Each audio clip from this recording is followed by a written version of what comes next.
Joining us now is California Congresswoman Zoe Lofgren.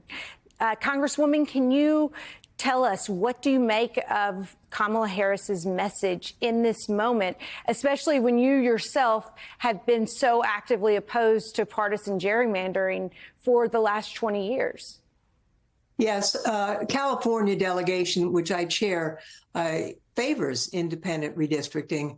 But when Trump weighed in, he knows he's going to lose the midterms unless he rigs the election to get these Republican states to do his bidding and redistrict. We decided we just couldn't be punching bags.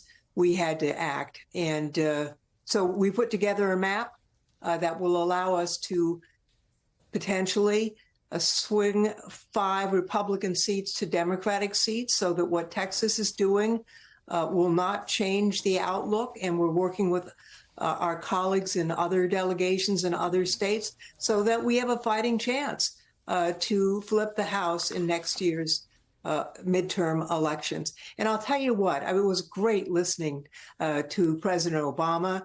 I think I was the first California Democratic House member to endorse him when he first ran.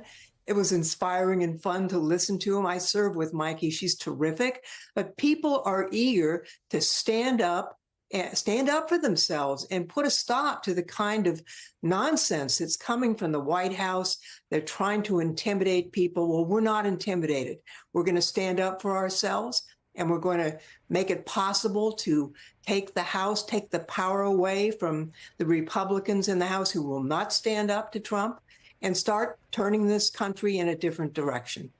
Congresswoman, you talked about wanting to counter what is happening in Texas. And in fact, you said in a recent interview, our first hope was that if we could show them that we would turn 5 Republican seats Democratic in California, maybe Texas would stop, because we actually do favor independent redistricting.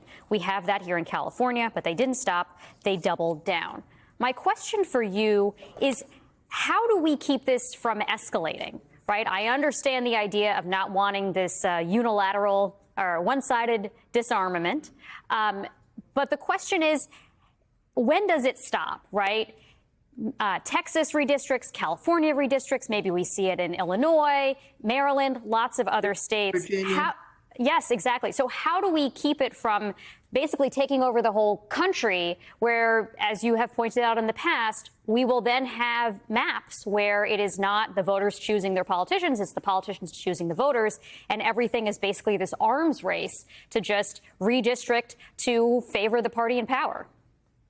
Well, California's Prop 50 reverts back to the commission after the next census. This is an emergency action. But as you mentioned at the outset, I am the author of the bill for mandatory independent redistricting in every state.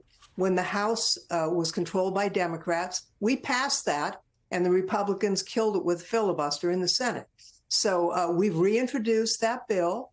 Once we regain the authority, we're in the minority right now. We can't even bring up a bill for a vote. That's what we should end up with. But for now, we need to be able to win next year, and we're not going to be able to do that if we allow President Trump to rig the entire thing. Congresswoman Zoe Lofgren, thank you so much for joining us tonight. Thank you.